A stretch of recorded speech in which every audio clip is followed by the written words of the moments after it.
नमस्कार, hot seat में आपका स्वागत है और मैं हूं आशिफ इकबाल। आज हमारे साथ जो शख्सियत है उनको पूरा हिंदुस्तान सुनना चाहता है, उनके अनुभव को साझा करना चाहता है, जानना चाहता है कि आखिर कैसा रहा उनका इन दिनों का अनुभव। जी हाँ, जिनको आप लोग सुनना चाहते हैं, देखना चाहते हैं, वो आज बमुश्किल हमारे साथ हैं।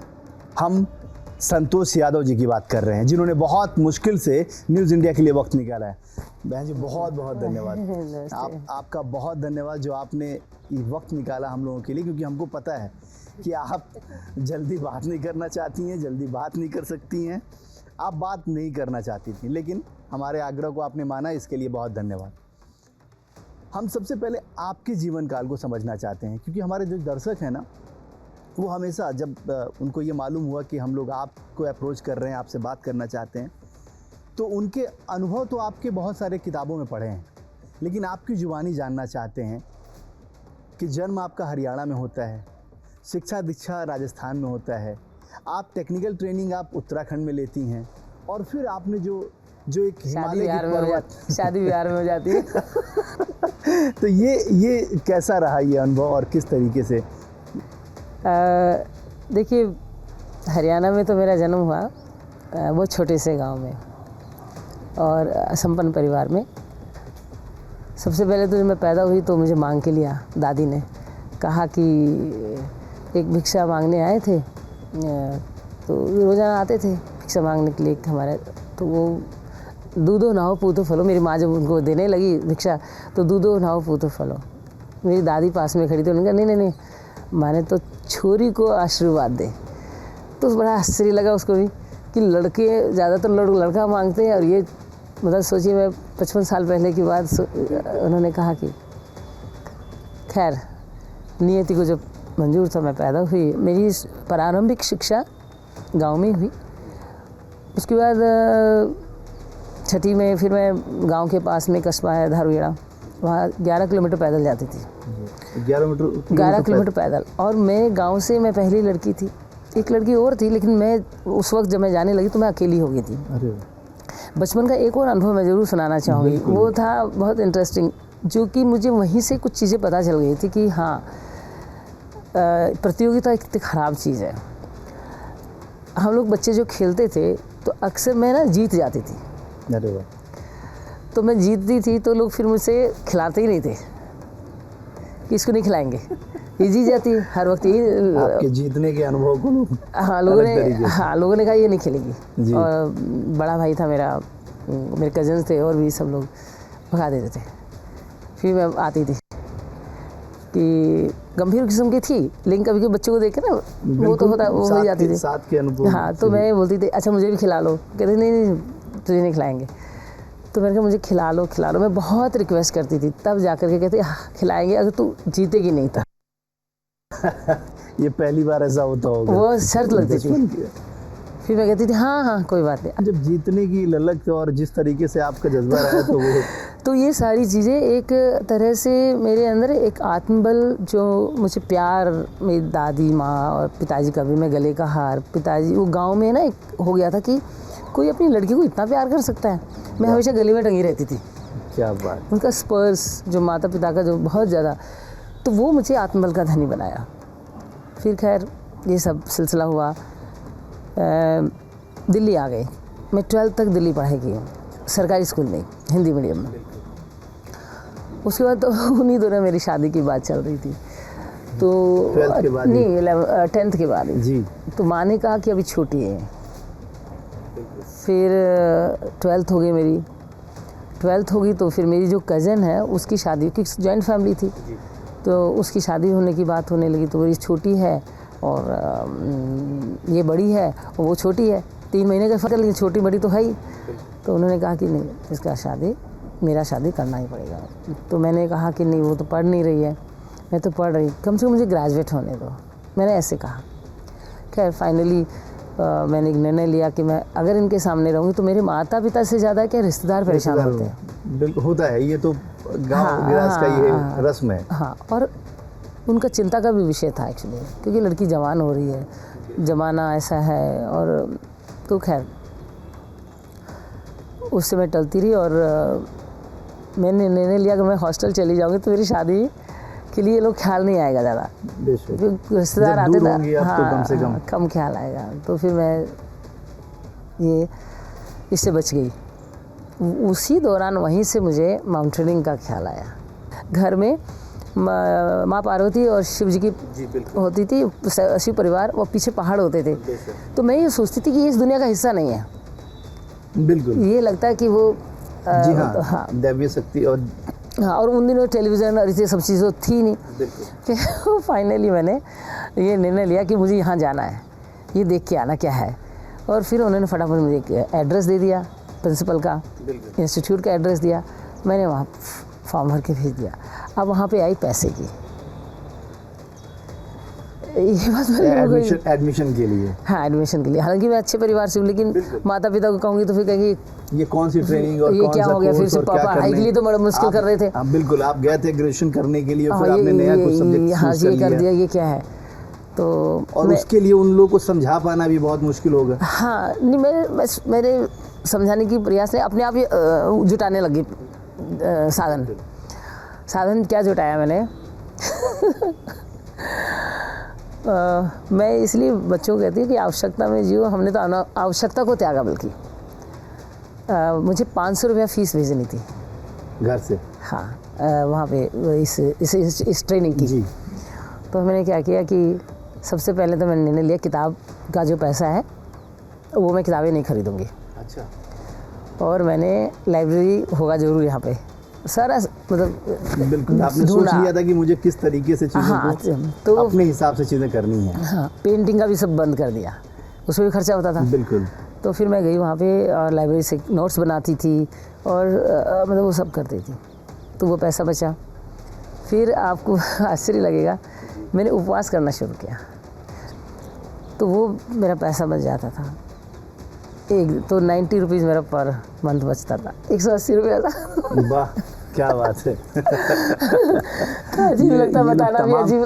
नहीं, ये तमाम लोग सुनेंगे तो उनको भी ये लगेगा कि क्योंकि होता क्या है कि मैम सबसे बड़ी चीज़ बच्चों ने अभी मेरे से संपर्क करना, नीचे से ऊपर तक जाने का जो सिलसिला है ना, लोग सिर्फ ऊंचाई पे देखते हैं।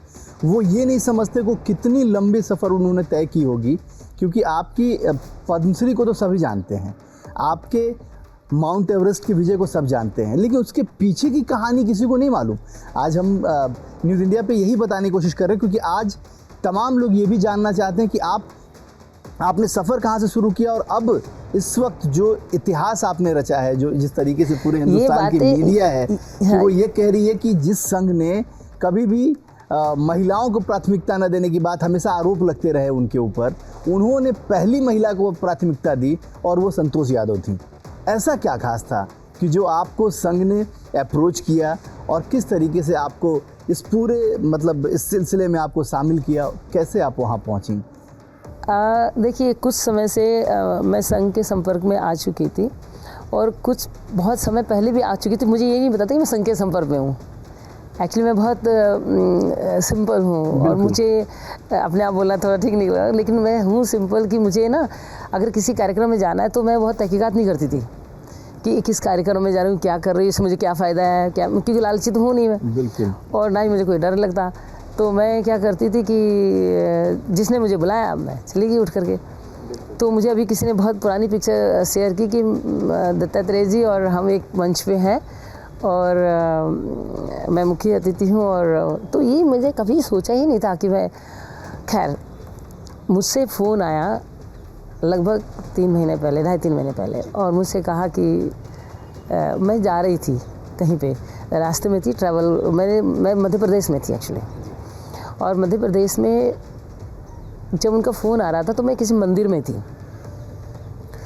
और मैंने मंदिर में फ़ोन साइलेंट पे होता है, तो 3 फ़ोन आ चुके थे।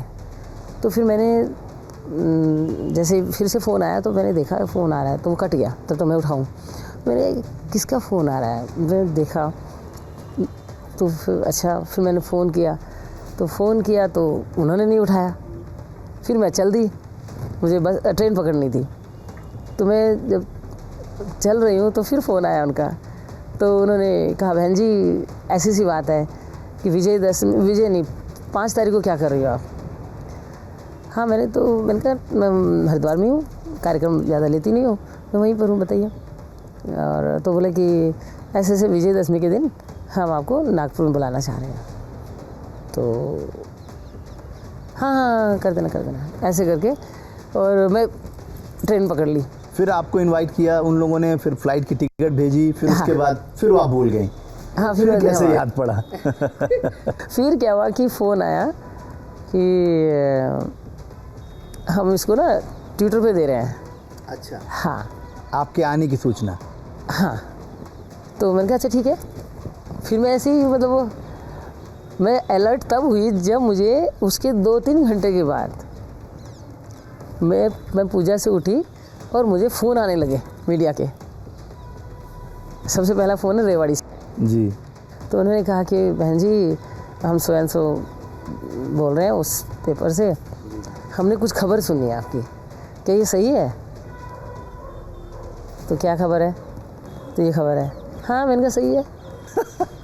फिर मैंने उसको मतलब उसको भी बहुत आपने इजी वे में लिया, उसको भी बहुत आराम से आपने। आराम से मतलब इजी वे में नहीं, मतलब आराम से, क्योंकि मेरा समता का भाव एक रहता है मेरा हमेशा ना, तो एक कर्तव्य है मेरा, वो कर रही हूँ बस रोजाना वही है। फिर उन्होंने फिर मुझे कहा कि संघ आरएसएस से मतलब आप क्यों जारी किया, वो जैसे क्वेश्चन शुरू हो जाते हैं। तो मैंने कहा क्यों? तो ऐसी क्या थी मतलब जो चीज़ मतलब, मैंने कहा देखिए उनका जो आवश्यकता में जीना, सनातन संस्कृति की पालना करना और उनका राष्ट्र के प्रति जो समर्पण है वो बहुत ही एक ये सीखना चाहिए, पूरी दुनिया को सीखना चाहिए। बिल्कुल जी। और इसमें जाने का उस वक्त मुझे रियलाइज़ हुआ कि ये कुछ तो फक्र की बात है। उस वक्त आपको ये समझ में आया कि ये वाकई कोई बड़ी चीज़ होने जा रही है, कोई बड़ा अचीवमेंट होने जा रहा है, जिसको लेकर अचीवमेंट तो नहीं कहूँगी, मतलब ये लगा कि हाँ मतलब एक प्राउड मोमेंट। अच्छा मुझे ये भी नहीं लगता कि मैं इतने सारे लोगों को एड्रेस करूँगी, इतना ये सारा कुछ मैंने कभी वो नहीं किया। खैर मैंने उनको कहा कि ये बहुत ही मेरे लिए अच्छा है कि एक जो संघ है और वो ये काम कर रहा है। तो मुझे काफ़ी स्नेह मिला और बहुत सादगी से, जैसा कि हमारा भी जो जी बड़े सादगी से मुझे लेने आए, और जिस घर में मुझे रखा गया था तो वो भी बहुत अच्छे लोग, पूरा परिवार, मैंने वही समर्पण भाव सबका, इतने विनम्र, तो वो सारी चीज़ें। फिर मेरा 1-to-1 कार्यक्रम वहाँ पे लगा, और वो 1-to-1 कार्यक्रम में फिर मैं वहाँ पे महिला जो समिति है उस कार्यक्रम में भी गई, उनके वहाँ पे भी गई, उनके हेडक्वार्टर पे गई, और फिर जहाँ से आरएसएस का स्थापना शुरू हुई थी उस जगह पे भी मैं गई। वो इतना खूबसूरत जगह थी, इतनी ऊर्जा वाली जगह थी कि मैं तो गाड़ी से उतरी और अंदर गई, उसकी जगह की ना दहल पे बैठ गई मैं। अरे वाह, जैसे मुझे खींच रही थी जगह, और वहाँ कई देर तो शांत भाव से मैं बैठ गई आंखें बंद करके। उस दिन हम माननीय मोहन भागवत जी से मेरी मुलाकात। अच्छा, पहले दिन शाम को, और बहुत अच्छे से हमारा सनातन संस्कृति के ऊपर और कई चीज़ों के ऊपर हमारी चर्चा हुई कि वो उसके ऊपर मंथन किया कि किस तरीके से हम पूरे विश्व को कैसे जोड़ सकते हैं। तो आपने जब ये पहली बार पहले दिन आपकी मुलाकात हुई मोहन भागवत जी से, आप 2 दिन वहाँ रही, फिर दूसरे दिन का अनुभव कैसा रही? तो पहले दिन का कार्यक्रम था कि आप पहले दिन आप गई, उस जगह पे गई जहाँ पे आरएसएस की स्थापना हुई थी, आप उसके बाद फिर वो उन औरतों से मिली जिसके, लेकिन उससे जाने से पहले आपके जहन में ये भी ज़रूर था कि कई सारे लोग आपसे अगर पूछते थे कि संघ क्या है, तो आपने कई बार सोचा ही नहीं था, सोचा ही नहीं था कुछ भी। मैं जो जा रही हूँ, मैं वर्तमान में जीती हूँ, मैं ये सोचती ही नहीं हूँ कि मैं अब जा रही हूँ वहाँ क्या होगा। बिल्कुल। तो संघ के बारे में ये कहा जाता है, जैसे दूसरे दिन का अनुभव पहले आप हमको साझा करें, क्योंकि सभी लोगों को तो यही जानना है कि आखिर वो 2 दिन कैसा रहा, वो 2 दिन का अनुभव कैसा रहा आपका। दूसरे दिन फिर कार्यक्रम था। हाँ, सुबह कार्यक्रम में गई और समय से पहुंच गई वहाँ पर। तो एक रोड शो भी, मतलब रोड पे भी जो था, पहले तो रोड पे हम जो उसमें बाद में गए, पहले हम ग्राउंड में बाद में गए, पहले हम रोड पे भी जो हमारी शाखाओं के जो लोग निकलते हैं वहाँ पे गए। तो वहाँ पे मुझे एक बहुत अद्भुत सा चीज़ लगा कि एक छोटा सा बच्चा जी अपने पूरा शाखा की ड्रेस पहन करके जी। और वो टोपी को बार बार ठीक कर रहा है। अच्छा। तो वो मुझे बड़ा वो लगा कि देखिए बच्चे के अंदर भी कितनी भावना है। तो मैं उसके पास गई, उसकी टोपी थी कि बड़ा प्यार किया मैंने उसको। तो ये था। फिर उसके बाद हम गए और अलग अलग आपने वो टीवी में देखा ही है कि समाधि पे भी हमने फूल चढ़ाए, उनकी समाधि को प्रणाम किया। संघ के बारे में कहा जाता रहा है शुरू से ही, मतलब जो भी लोग संघ को जानते हैं, जो लोग उनको जानना चाहते हैं, वो लोग कहते हैं कि संघ हमेशा महिला विरोधी रहा है। बार बार ये उसके ऊपर आरोप लगते रहे हैं कि संघ भी महिलाओं को सम्मान नहीं देता। ये पहली बार ऐसा हुआ है जब संतोष यादव जी को ये सम्मान, ये मान, ये प्रतिष्ठा, जिस तरीके से सम्मानित, ये सब चीज़ें पहली बार हुई हैं। आप कैसे देखती हैं कि आप ये जब आप संघ में गई, जब आपने संघ को देखा, संघ को जाना, तो जो संघ पे जो सवाल है उसका जवाब कैसे देना चाहेंगे? देखिए, पहली बात तो संघ जो है ना, उसका नेतृत्व ही माँ भारती कर रही है, जगत जननी नंबर 1। वो कभी विरोधी नहीं हो सकते, वो समझदार हैं। आपको पता है, मैं जिस दिन भी गई थी ना, मैं अपना घर का काम निपटा रही थी। महिला के पास ये प्रकृति ने दिया है, और प्रकृति संस्कृति कहाँ से आई? प्रकृति से आई है। एक महिला को घर पे रहना इसलिए आवश्यक होता है कुछ समय के लिए, जब तो बच्चा छोटा है, और क्योंकि महिला के जो प्राकृतिक जो गुण हैं वो कुछ समय के लिए घर पे रह, हाँ, कंधे पे कंधा जुड़ा करके वो निकलेगी बाहर जब ज़रूरत पड़ेगी। तो ऐसा नहीं है उसके अंदर कोई कमी नहीं है, वो तो सर्वशक्तिमान है, वो तो उसकी शक्ति पे कोई किसी को डाउट नहीं, जो एक बच्चा को जन्म दे सकती है। एक स्वस्थ नागरिक देना ही सबसे बड़ा योगदान है महिला का। ये नहीं है कि रोड पे आकर के मंच पे बैठ करके वो दे। मैं तो कहती सबसे बड़ा पद माँ का पद है। हमें तो सबसे पहले ईश्वर ने वैसे ही दे दिया, माँ का सम्मान, माँ का पद। बेशक। और वो ऐसा पद है कि अगर वो माँ जागरूक होती है ना, तो बैठे बैठे क्या क्या कुछ नहीं कर सकती है। बिल्कुल सही बात कह रही हैं। इसीलिए ये सवाल लोगों ने पूछा कि संघ आखिर क्यों संघ पे इस तरह के आरोप लगते रहे हैं कि वो औरतों का सम्मान नहीं करता। ये देखिए, मैं बता रही हूँ, देखिए कुछ लोग ऐसे होते हैं, आप ये बताइए सपोज समाज में कुछ ऐसी चीज़ें हैं जो हमारे बाज़ार में अनावश्यक है जी। मान लिया नशा की चीज़ें, तो नशा पीने वाला तो कुछ ना कुछ वो करेगा ही। मैं एक उदाहरण के तौर पे कह रही हूँ। तो जिन्होंने कुछ आरोप लगाना है, जो इन्होंने धारणा बना रखी आरोप लगाने की, तो वो तो लगाएंगे, उनको तो कुछ ना कुछ किसी भी तरीके से चाहिए। आप ये बताइए, इसका जवाब है किसी के पास कि एक बच्चा पैदा करने के बाद माँ तीसरे दिन घर से बाहर निकल जाए, उस बच्चे का क्या हाल होता होगा? जी, बहुत ज़्यादा, बहुत कठिनाइयों का सामना करना। ये एक क्राइम है। इसीलिए मैं ये बात कह रहा था कि संघ ने भी बड़ी सारी धारणाओं को तोड़ा है। एक तरफ आपको वहाँ आमंत्रित करके, दूसरी तरफ एक और उनके ऊपर आरोप लगता रहा है कि संघ हमेशा अगड़ी जातियों का नेतृत्व करता रहा है। वहाँ पे ये आरोप उन पे हमेशा लगता रहा है कि जब भी कोई उच्च स्थान पे कोई बैठता है तो कोई ना कोई उच्च जाति का ही आदमी बैठता है, जबकि जाति और धर्म की बात नहीं करेंगे हम, लेकिन फिर भी ये आरोप है। इस आरोप का जवाब आपसे बेहतर कोई नहीं दे सकता है कि आप संतोष यादव हैं, आप महिला हैं। ये ऐसा लगता है कि संघ ने आपके ज़रिए बड़े सारे सवालों के जवाब देने की कोशिश की? देखिए, एक बात और बताऊंगी। यहाँ जो आपने जातिवाद की बात कही, मैं स्पष्ट करना चाहती हूँ कि ये सब मिथ है इंसान की अपनी कमज़ोरी की। क्यों? क्योंकि मैंने एक संतोष यादव और महिला, जब मैं पढ़ रही थी मुझे ये भी नहीं पता था कि ये मेरी जाति है। मैं तो सोचती थी ये मेरा नाम है।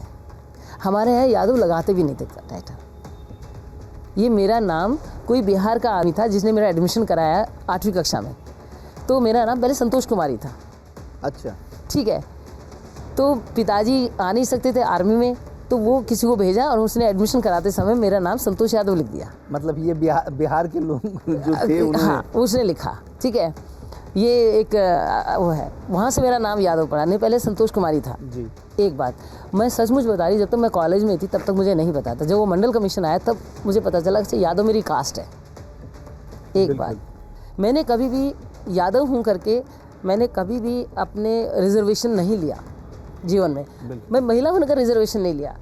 मुझे याद है अच्छी तरह से कि जब मैं ट्रेनिंग कर रही थी, मैं पुलिस अधिकारी, और वहाँ पर लड़कों के साथ मैं ट्रेनिंग करने के लिए गई, और मैं पहली हूँ जो जीडी काडर में। जीडी काडर का मतलब पहले पैरामिलिट्री फोर्सेस में लड़कियाँ अलाउड नहीं होती थी, क्योंकि फिजिकल स्टैंडर्ड बहुत टफ होता है। इसीलिए मैंने तो कहा मैंने कि कभी संघ भी ने ना तभी महिला, आपकी ये सारी चीज़ें रिसर्च करने के बाद हाँ, ही मैं महिला भी तब नहीं आपको- और ना ही मैंने कभी जाति का वो किया, और आज भी मैं जाति का सोचती नहीं हूँ। कि मैं सोचती हूँ कि आपकी एबिलिटी, बेशक, आपकी योग्यता और आपका शासन, अनुशासन, क्योंकि अनुशासन को लोगों ने सोचा कि बहुत भारी भरकम है। नहीं, कोई भी चीज़ को नियम से करना, और जो मैंने कहा था कि अपने कल्चर में रहना, अपनी संस्कृति की पालना करना। आप अपने कोई ऐसे गलत, सबसे बड़ा तो ब्राह्मण वो है, सबसे बड़ी जो जाति वो है। अब एक व्यक्ति गलत काम करे और वो कहे कि तुम सरकार गलत कर रही है या तुम गलत कर रहे हो, क्या अधिकार है उसको कहने का? जब तक मैं 100% ठीक नहीं, मैं कोशिश करती हूँ कि मैं गलत ना करूँ, फिर भी मैं अपने आप को 100% मैं नहीं बोलती कि मैं ठीक हूँ। बिल्कुल सही कह रही हैं, क्योंकि मैं इंसान हूँ। क्योंकि आकलन खुद को करने की ज़रूरत होती है। आप ये कह रही हैं कि जब पहले हम सेल्फ असेसमेंट कर लेंगे, हाँ, तभी हम दूसरों पर ऑब्जेक्ट कर सकते हैं। आप दूसरों पर सवाल तभी पहले कर सकते हैं जब आप ठीक हैं। दूसरी बात बहुत इंपॉर्टेंट बात आरएसएस की, जहाँ तक बात जो मैं समझ पाई हूँ, जो मैं 3 दिन वहाँ रही, बिल्कुल, वो कहा कि वो सेल्फ दिशा है उनकी, मतलब खुद स्वयं की दिशा है उनकी। अच्छा, कोई उनको निर्देश नहीं देता है। हाँ, उनके नियम है कि इस नियम के तहत कुछ नियम बनाए हुए कि ये नियम के तहत हमें काम करना है। तो वह इंतज़ार नहीं करता कि मुझे अगर कोई नया नियम लागू करना है तो उसके लिए भी माननीय जो सर संघ चालक होते हैं, कोई भी हो, चाहे माननीय मोहन भागवत जी हुए हों या कोई और भी रहे, तो वो पहले अपने सारे स्वयं सेवक संघ से सलाह मशुरा करते हैं। नया चीज़ को अगर उन्होंने लागू करना है, चालू करना है, तो सब लोग स्वतंत्र हैं वहाँ पर। तो इसलिए सब लोग अपना अपना कार्य कर रहे हैं, और वहाँ पर सबका बराबर का वो है, चाहे वो किसी भी जाति धर्म तो वहाँ है ही नहीं है। जो मैंने महसूस किया, वहाँ सब स्वयं सेवक संघ है का हिस्सा है, स्वयं सेवक है वहाँ पर। स्वयं सेवक के अलावा उनका कोई और नहीं है। माँ भारती की सेवा करनी, यानी कि हमें पूरे विश्व और जन कल्याण के लिए काम करना, बेशक, पूरी सृष्टि को कैसे हमें सुरक्षित रखना है, वो उनका ये नियम है। अब इस नियम में जाति कहाँ से आ गई? लेकिन ये सवाल कई सालों से खड़े सवाल हैं। कौन उठा जी, रहा है, ये देखना हमें। आप इस पे आप ज़रूर वर्क कीजिए कि सवाल कौन उठा रहा है। जैसे कि मैंने कहा ना अपने वक्तव्य में, उद्बोधन में कहा था कि एक जेएनयू का विद्यार्थी मुझे कहता है कि मैं पर्यावरण के ऊपर वो ले रही हूँ, मेरा पर्यावरण के ऊपर लेक्चर चल रहा है, लेकिन वो अचानक बीच में जब प्रश्न उत्तर की बारी आई तो अचानक बीच में ये शास्त्रों की बात आने लगी कि हमें ये क्यों पढ़ने के लिए थोपा जाता है। जी, आपने कहा था हाँ, एक बार। तो मैंने कहा कि पहले तो मैंने कहा मैं तो ये बोल ही नहीं रही अभी, पहली बात तो, पर यदि आपने पहले क्या इसको पढ़ा है? उन्होंने कहा नहीं। तो पढ़ने से पहले इसके प्रति धारणा क्यों, द्वेष क्यों? बिल्कुल, तो हम आरएसएस को जानने से पहले उसके प्रति क्यों धारणा बनाते हैं? क्या आप वहाँ अंदर गए और आपका साथ में दुर्व्यवहार हुआ? यदि हुआ होगा तो आपके अपनी गलतियों से हुआ होगा, मैं कहती नहीं कि हुआ होगा, लेकिन यदि आपने वहाँ के अंदर की चीज़ों को डिस्टर्ब करने की कोशिश की होगी तो वो स्वतः ही बाहर आएगा। मेरा मतलब मैं अनुमान लगा सकती हूँ, बिल्कुल, क्योंकि मैंने 2 दिन में वहाँ देखा कि सब लोग अपना अपना कार्य में, सब अपनी अपनी जिम्मेदारी, एक कड़ी बनी हुई है उनकी। तो इससे बढ़िया कम्युनिकेशन, इससे बढ़िया कोई चीज़ हो ही नहीं सकती। इनफैक्ट मतलब आप साफ तौर पे कह रही हैं कि किसी धारणा बनाने से पहले उनको जानना ज़रूरी है। बिल्कुल जानना ज़रूरी है। और मैं बता रही हूँ मैं एक ऐसी शख्स हूँ, मुझे कोई जल्दी से प्रभावित नहीं करता। ये मेरा दोष हो सकता है, इसके लिए मैं केवल सृष्टि माँ से ही नहीं, पृथ्वी माँ से ही नहीं, पूरे मानव जगत से मैं माफ़ी मांगती हूँ कि मैं क्यों हूँ ऐसी। मैं इसके लिए मैं माफ़ी मांग लेती हूँ कि भाई मैं क्यों नहीं प्रभावित हो पाती। पर हाँ, जो मुझे प्रभावित करेगा वो एक झाड़ू लगाने वाले भी कर देते हैं। तो संघ ने प्रभावित किया, हाँ, संघ के कल्चर ने प्रभावित किया आपको? मेरे लिए सब बराबर है। मैं मसूरी में अपने घर से मंदिर जाती थी, मैं वहाँ देखती थी कितना ईमानदारी से, जो ईमानदारी की, पता है ईमानदारी एक जाति होती है, वो उस जाति को क्यों नहीं पकड़ते लोग बाग। इतने अपनी ड्यूटी को बिना किसी परवाह किए हुए कि मौसम कैसा है, धूप है, छाया है, बरसात है, सर्दी है, वह महिला या और भी पुरुष वो अपने कार्य में सवेरे सवेरे मसूरी में कितनी ठंड होती है, वो अपने कार्य में लगे रहते थे। लेकिन एक सवाल ज़रूर बनता है, क्योंकि मैं अब आपका ज़्यादा वक्त नहीं लूँगा, मुझे पता है, लेकिन एक सवाल बहुत लाजमी सा है और ये सवाल कई लोगों ने पूछा।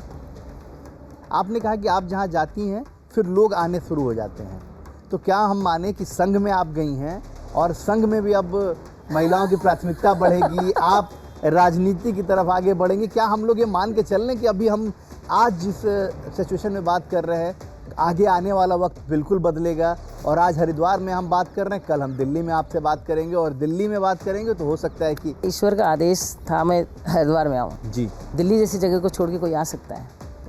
मैं यहाँ आई और मुझे इतना अच्छा लगता है। फिर मैं वहाँ जो मेरा रूटीन में मंदिर जाती हूँ तो वहाँ मैं देखती हूँ कि असली चेहरा समाज का पता चल जाता है, एक बात। दूसरा, मैं ज़्यादातर पब्लिक ट्रांसपोर्ट से वो करती हूँ ट्रैवल, तो उसमें मुझे पता चलता है कि असली चेहरा क्या है। तो असली जो चेहरा है वो आप जब दुनिया का देखते हो तब आप अंतर्मुखी से बाहर आ जाते हो कि संतोष तुम क्या कर रही हो। तो ईश्वर ने कभी कभी सोचती कि तुम्हारे पास इतनी सारी बातें तो ईश्वर ने तुमको सिखाई है, दी है, तो यदि ऐसा जो ईश्वर की इच्छा होगी मैं वो करूँगी। और मैं जब किसी के साथ खड़ी होती हूँ ना, मैं सदैव खड़ी होती। एक बात बहुत इम्पोर्टेंट है, कहा ना कि बीजेपी उनके शाखा के रूप में काम करती, दूसरा शाखा बन जाओ, उनके नक्शे कदम पे चलो। वो तो कहते, वो उनका खुला है साहब। देखिए आप उनके जो नियम है ना, अगर उनके नियम गलत हैं तो लोग कहें हम नहीं आए, तो फिर बाहर जाओ। यदि नियम सही है तो चाहे कांग्रेस हो, चाहे कोई भी पार्टी हो, कोई भी शाखा हो, वो जाके कहे कि जी हम आपके नियमों को पालन करना चाहते हैं, तो वो कहेंगे चलो जी आपकी सरकार बनाते हैं, क्या दिक्कत है। बिल्कुल, एक सिंपल सा है, एकदम सही जवाब। और ये बात हम लोग अपने तमाम दर्शकों तक पहुंचा रहे हैं। आज आपने वक्त दिया उसके लिए हम सब बहुत शुक्रगुजार हैं आपके, बहुत धन्यवाद है, क्योंकि जानना बहुत ज़रूरी था। ये तमाम लोगों के सवाल थे, बल्कि हम ये कह सकते हैं बड़े दावे के साथ कि 124 करोड़ लोगों का ये सवाल था कि आखिर संतोष यादव को ही क्यों संघ ने चुना और वो वहाँ क्यों गई, उनका क्या अनुभव था, किस तरीके से उन्होंने वो 3 दिन गुजारे। इन तमाम सवालों के जवाब हमने बड़े ही बेहतर तरीके से आप सब तमाम लोगों के सामने रखा है।